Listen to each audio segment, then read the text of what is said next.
Pertanyaan berikutnya. Oke. Bacalah kalimat rumpang berikut. Ini pertanyaan 26. Pak Ridwan adalah seorang polisi. Ia memiliki dua orang anak. Yang pertama bernama Tezar yang sedang mengikuti pendidikan kepolisian. Dan yang anak keduanya bernama Susi pun bercita-cita ingin jadi polwan. Pertanyaannya adalah peribahasa yang tepat untuk ilustrasi tersebut adalah A. Buah jatuh tidak jauh dari pohonnya. B. Bagai pinang dibelah dua. C. Bagai katak dalam tempurung. D. Ada udang di balik batu. Oke. Untuk pertanyaan 26, teman-teman harus belajar pula yang namanya peribahasa. Nah, untuk yang A, buah jatuh tidak jauh dari pohonnya, artinya adalah sifat anak, yang A itu sifat anak tidak berbeda dari orang tua. Biasanya untuk buah jatuh tidak jauh dari pohonnya itu memiliki arti pula sifat, karakter, kesukaan itu mirip dengan orang tua, baik ibu maupun ayah, seperti itu. Nah, ini betul. Bagai pinang dibelah dua. Nah, untuk bagai pinang dibelah dua, artinya itu adalah dua hal atau dua anak yang sangat mirip satu sama lainnya gitu. Biasanya arti bagi pinang dibelah dua itu digunakan oleh anak kembar gitu. Yang ketiga adalah bagi katak dalam tempurung. Artinya adalah orang yang wawasannya kurang luas, bodoh dan picik gitu. Sehingga pengetahuannya itu tidak berkembang. Jadi sebesar tempurung diibaratkannya. Jadi nggak luas seperti itu. Dan ada udang di balik batu. Nah, maksud ada udang di balik batu artinya itu orang itu memiliki maksud tertentu. Kadang dia itu baik pada seseorang, tapi dia mengharapkan imbalan tertentu atau maksud tertentu gitu. Jadi yang paling tepat itu adalah yang A. Kalau seperti ini, buah jatuh tidak jauh dari pohonnya. Seperti itu ya teman-teman ya. Oke. Oke, pertanyaan 27. Cucilah beras. Di sini ada bacalah petunjuk acak cara menggunakan rice cooker berikut. Nah, di sini petunjuknya itu diacak semua ya teman-teman. Yang pertama, cucilah beras menggunakan air. 2. Cuci panci rice cooker hingga bersih dan tuangkan air. 3. Masukkan panci ke dalam body rice cooker lalu ditutup. 4. Takar gelas menggunakan gelas ukur. 5. Tunggu hingga matang. 6. Sambungkan stop kontak listrik dan pencet tombol cook. Oke. Di sini urutan menggunakan rice cooker dari pertama kali sampai akhir gitu ya. Di sini kita lihat dulu optionnya itu yang akhirnya itu kalau rice cooker kita tunggu sampai matang gitu kan. Berarti urutan yang terakhir itu pastinya adalah yang kelima dulu. Nah, teman-teman ya. Yang kelima dulu. Di sini kita tulis kelima dulu. Nah, kelima dulu. Oke, di sini saja 5 tak. 5. Ini berarti yang ke akhir udah pasti benar nih. Oke. Terus yang kedua, yang pertama berarti kan kita nyari dulu yang pertama. Cucilah beras. Pertama itu 2. Cuci panci rice cooker hingga bersih dan tuangkan air. Yang keempat itu takar gelas menggunakan gelas ukur. Nah, di sini takar gelas menggunakan gelas ukur yang pertama, kalau kita mau masak nasi kita harus takar gelas dulu, berarti yang A dan yang B itu kurang tepat gitu. Sudah takar gelas menggunakan gelas ukur, berarti pilihannya antara C dan D. Terus selanjutnya adalah cuci beras menggunakan air. Cuci panci rice cooker hingga bersih dan tuangkan air. Oke, selanjutnya yaitu adalah udah kita menggunakan menakar beras menggunakan gelas ukur. Lalu selanjutnya adalah cucilah beras menggunakan air, berarti yang ini selanjutnya. Nah, Di sini karena gagal, nah coba kita cuci beras menggunakan air. Selanjutnya adalah cuci panci rice cooker hingga bersih dan tuangkan air. Betul. Masukkan panci ke dalam body rice cooker, lalu sambungkan stop kontak. Nah, berarti yang D untuk nomor 27 ya teman-teman ya. Oke. Nah, untuk nomor 27 teman-teman harus pahami dulu. Nah, cari dulu, lihat urutannya apakah ada yang sama atau berbeda.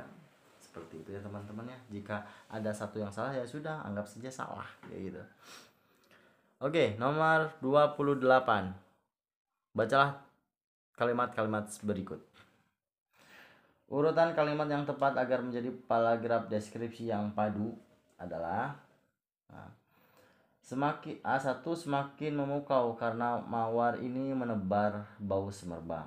Yang kedua, warna kelopaknya merah menawan. Yang ketiga, bunga. Oke teman-teman, kita kembali ke nomor 28. Oke ya. Bacalah kalimat-kalimat berikut. Oke. 1. Semakin memukau karena mawar ini menebarkan bau semerbak. Yang kedua, warna kelopaknya merah menawan. Ketiga, bunga mawar ini benar-benar indah. 4. Bentuknya bulat sempurna. Pertanyaannya adalah urutkan kalimat yang tepat agar menjadi paragraf deskripsi yang padu adalah. Oke. Untuk nomor 28 seperti tadi kita urutkan dulu yang mana. Biasanya coba semakin memukau lalu wow. Oke. Di sini ada 1 1 3 3. Ya, teman-teman. Teman-teman pilih saja.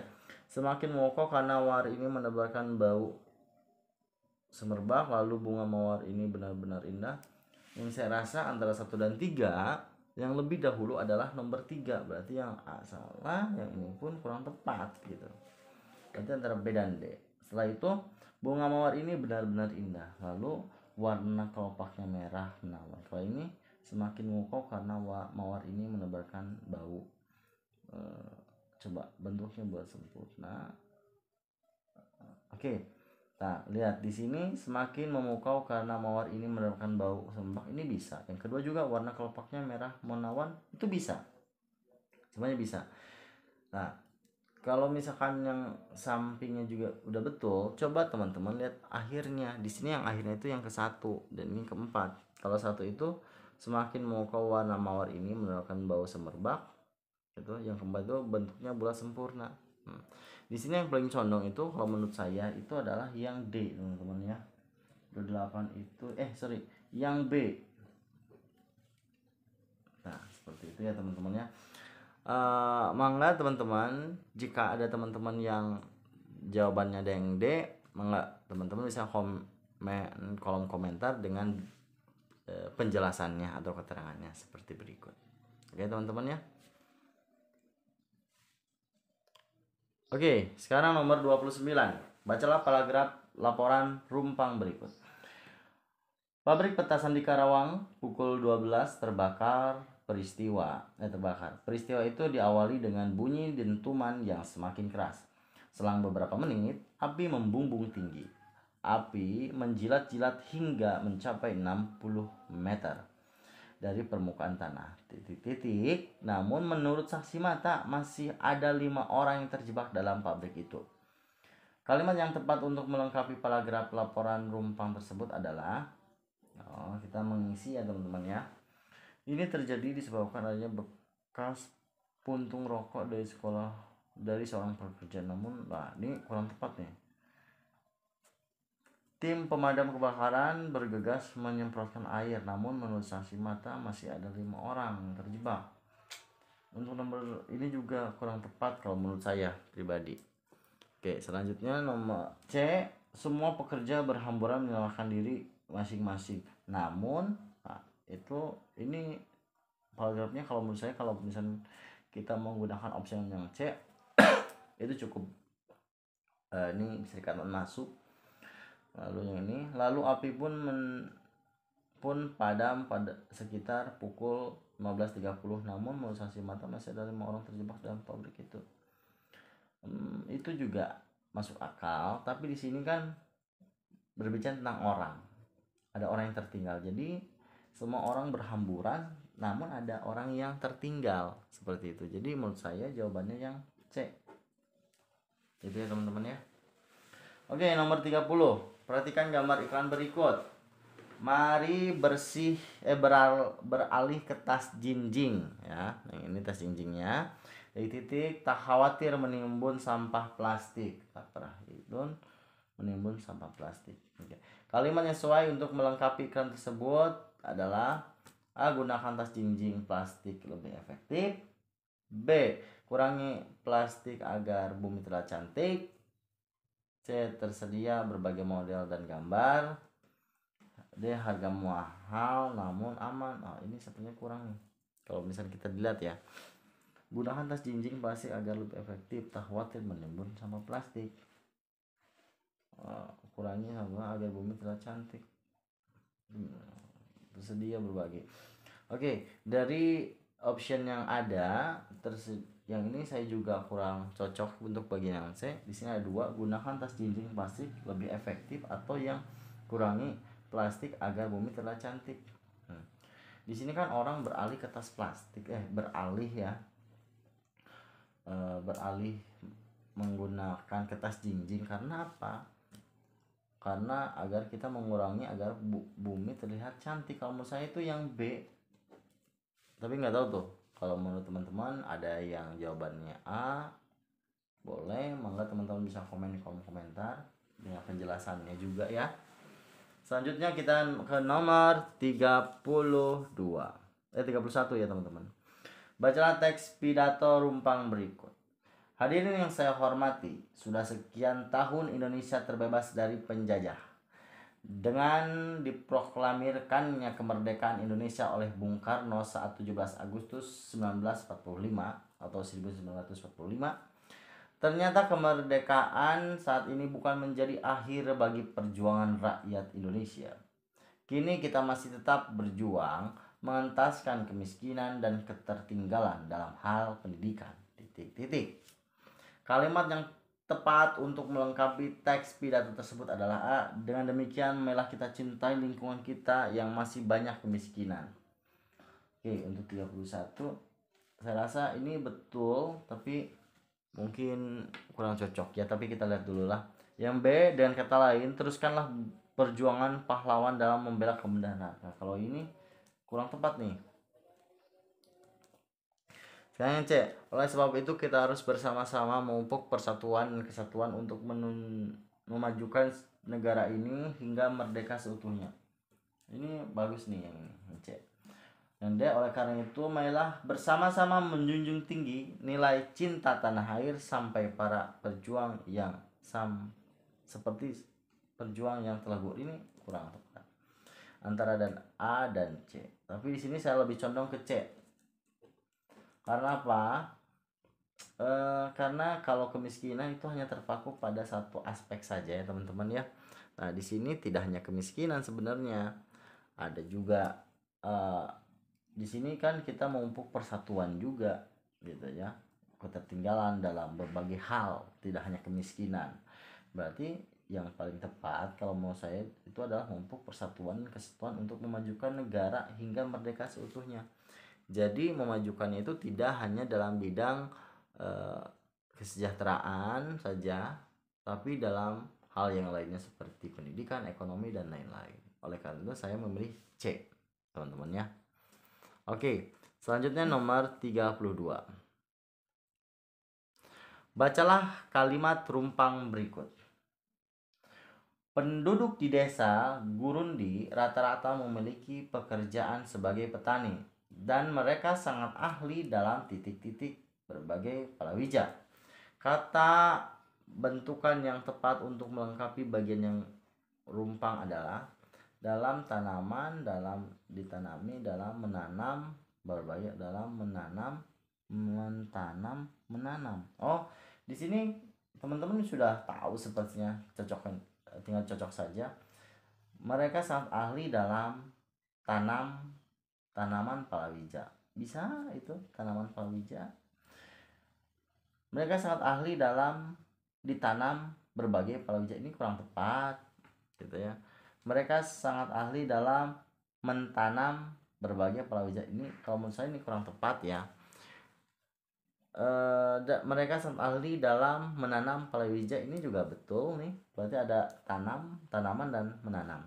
Kita lihat lagi nih ke soalnya. Penduduk desa Gurundi rata-rata memiliki pekerjaan sebagai petani. Mereka sangat ahli dalam menanam berbagai palawija. Nah, kalau di sini saya cocoknya ke D. Ya teman-teman ya. Maka teman-teman jika ada yang berbeda option dengan saya, teman-teman bisa komen di kolom komentar dengan penjelasannya. Oke, selanjutnya yaitu nomor 33 teman-teman. Bacalah kalimat berikut. Nah, alasan mencabut seluruh kabel barang elektronik saat rumah ditinggal oleh sang pemilik adalah untuk menghindari konslet listrik. Perbaikan istilah konslet yang bercetak tebal pada kalimat berikut adalah, nah, perbaikannya ya, berarti yang sesuai. Nah, di sini saya menggunakan Kamus Besar Bahasa Indonesia atau KBBI, dan A. Konslet, konselet, B. konsleting, C. korset, dan D. korselet. Di sini kalimat atau kata yang paling tepat yang untuk mengganti kata konslet yaitu adalah korsleting. Ya teman-temannya. Kenapa korsleting? Karena dalam Kamus Bahasa Indonesia atau KBBI, korsleting itu artinya terputusnya arus listrik karena kawat bermuatan positif dan negatif bersentuhan. Jadi di sini saya lebih condong ke B. Nah, jadi teman-teman bisa lihat juga ke KBBI juga biar memastikan atau memantapkan jawabannya. Oke ya. Selanjutnya nomor 34. Bacalah penggalan teks berikut. Sore ini Paman menonton siar langsung berita yang membahas tentang penyebaran COVID-19 di seluruh kota di Indonesia. Pertanyaannya, perbaikan kata yang dicetak miring pada kalimat tersebut adalah A. siaran, B. penyiar, C. tersiar, D. menyiarkan.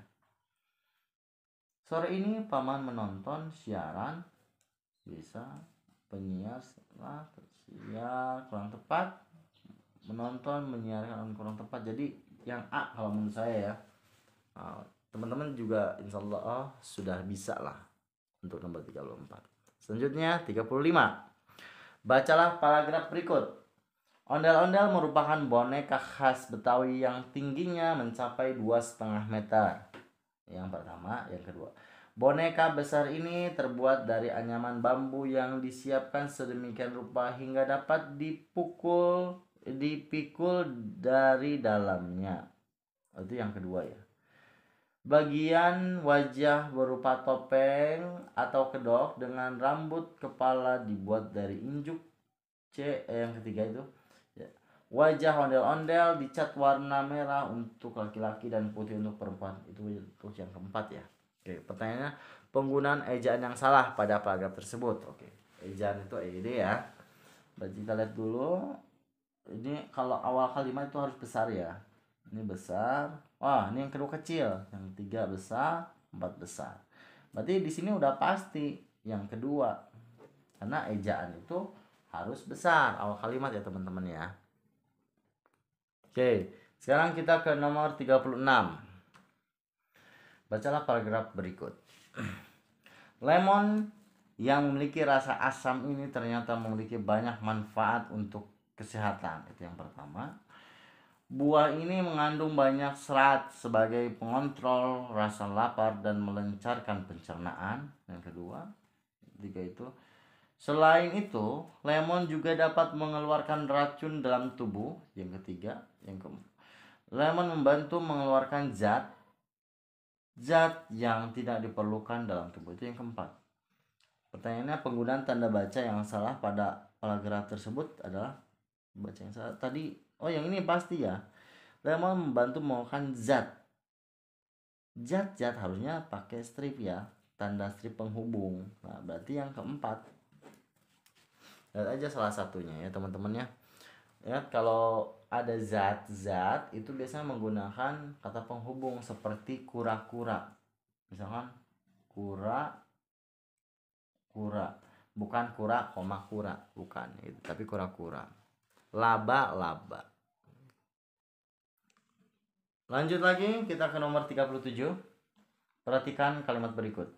Menjelang tahun ajaran baru, siswa disibukkan dengan mempersiapkan perlengkapan sekolah, buku, alat tulis, sepatu, seragam, juga tas. Perbaikan kalimat di atas dengan menggunakan ejaan yang benar. Nah, di sini kan kalau ada kata lebih dari satu, biasanya itu pakai koma gitu. Ini koma, alat tulis, sepatu, seragam, juga tas. Pakai koma di sini. Coba di sini kan ini pasti kurang tepat. Ini kurang tepat. Nah, ini menjelang tahun. Nah, menjelang itu kan awal kalimat gitu ya. Biasanya harus besar. Nah, berarti itu harus besar nomor 37 itu. Nah, di sini udah besar, ini udah pasti salah ya. Ini salah. Menjelang ini betul. Tahun ajaran baru. Tahun ajaran baru, ya. Siswa disibukkan dengan mempersiapkan perlengkapan sekolah. Perlengkapan sekolahnya itu apa saja gitu ya kan? Kalau ini perlengkapan sekolah buku, berarti kan sekolah juga harus dipersiapkan ininya. Berarti di sini yang paling condong saya itu jawabannya adalah yang B ya teman-teman ya, yang ini. Gitu ya. Kenapa yang B? Karena perlengkapan sekolahnya itu kan ada banyak nih macamnya. Berarti kita harus menggunakan tanda titik 2. Seperti itu. Berarti yang B. Ya. Oke, nomor 38. Cermati kalimat berikut. Pengelola Stadion Gelora Bung Karno (GBK) memperkirakan sebanyak 500.000 pengunjung hadir memeriahkan konser tahun baru 2019. Itu yang A. Perkiraan ini dirasa tidak berlebihan mengingat membeludaknya pengunjung konser pada tahun lalu. Yang ke B. Sebagai daya tarik pengunjung, C. Mengelola menyiapkan berbagai acara dengan tema. Itu yang D ya. Pesta rakyat diantaranya pesta kembang api, itu yang E. Oke. Pertanyaannya adalah tanda baca yang tepat untuk melengkapi paragraf tersebut adalah A, O, titik. Oke. Di sini kita lihat dulu ya. Pengelola Stadion Gelora Bung Karno memperkirakan sebanyak 50.000 pengunjung hadir memeriahkan konser tahun 2019. Di sini bagusnya apa coba? Nah, karena di sininya sudah ada huruf besar, biasanya di sini tuh harus titik ya teman-teman ya. Titik. Nah, perkiraan ini dirasa tidak berlebihan mengingat membeludaknya pengunjung konser pada tahun lalu. Nah, karena di sini ada besar lagi, kalau menurut saya ya, di sini juga harus titik seharusnya. Titik juga gitu. Titik juga. Sebagai daya tarik pengunjung, karena di sininya kecil berarti ini koma. Atau sebagai daya tarik pengunjung, koma. Itu ya, koma ini. Pengelola menyiapkan berbagai acara dengan tema. Kalau dengan tema biasanya harus kalau tema itu ada kutip 2, titik 2. Nah, ini pasti kalau ujung titik. Nah, di sini titik, ada nggak titik? Ini salah nih. Salah. Ini ada titik nih, betul. Kedua titik lagi, ini titik. Yang ketiga ini koma ya. Oh ya betul. Oh, ini nggak ada.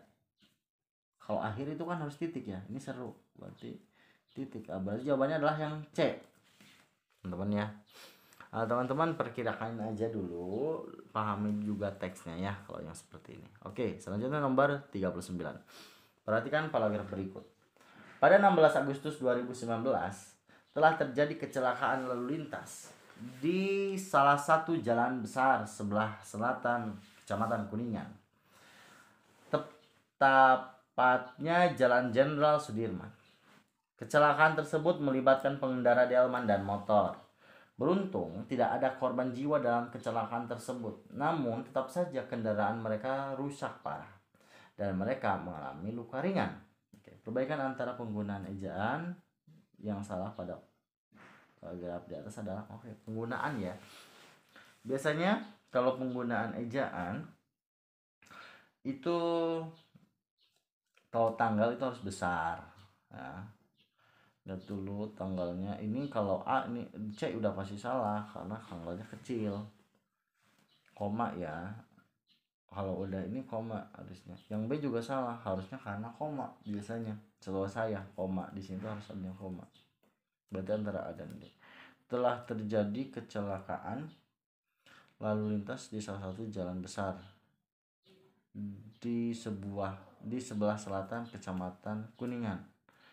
Lintas di salah satu jalan besar di sebelah selatan Kecamatan Kuningan, ya, tepatnya di Jalan Jenderal Sudirman. Oke, di sini bedanya ada di dan tidak ada di. Tepatnya di Jalan Jenderal Sudirman atau tepatnya Jalan Jenderal Sudirman. Menurut saya itu yang A. Karena kalau menggunakan kata di itu bisa tambah lengkap juga, lebih lengkap. Bedanya cuma di dan tidak ada di saja. Oleh karena itu saya pilihnya adalah yang 39 itu adalah A. Ya teman-teman ya. Seperti itu. Sekarang 40. Cermati paragraf berikut. Kemarin Minggu 30 Maret 2019 terjadi gempa bumi yang sangat dahsyat. Peristiwa tersebut meluluhlantahkan 350 rumah warga beserta isinya. Kerugian diperkirakan mencapai ratusan juta rupiah. Hingga saat ini kecemasan warga akan gempa bumi masih membekas di hati. Pertanyaannya, perbaikan penggunaan tanda baca pada kalimat yang dicetak miring adalah 40 itu. Oke. Kemarin, biasanya kalau kemarin atau misalkan yang lalu itu harusnya ada koma ya teman-teman ya. Karena ini enggak ada koma berarti saya rasa yang A itu kurang tepat. Yang D pun kurang tepat. Kemarin Minggu 30 mata. Yang C udah koma Minggu 30 lagi. Ini salah berarti. Berarti yang benar udah pasti B. Nah, seperti itu ya teman-teman ya. Nah, oke teman-teman. Nah, mungkin itu saja yang bisa saya sampaikan. Terima kasih banyak telah menonton videonya. Teman-teman, di sini jika ada teman-teman yang memiliki jawaban tersendiri dan kuat pernyataannya, atau pendapatnya, teman-teman bisa komen di kolom komentar. Seperti itu. Jika saya ada yang salah, mohon dimaafkan dan dimaklumi. Teman-teman jika ada jawaban yang teman-teman merasa benar, tolong tulis di kolom komentar. Itu saja. Mungkin itu saja yang bisa saya sampaikan. Wabillahi taufiq wal hidayah. Wassalamualaikum warahmatullahi wabarakatuh.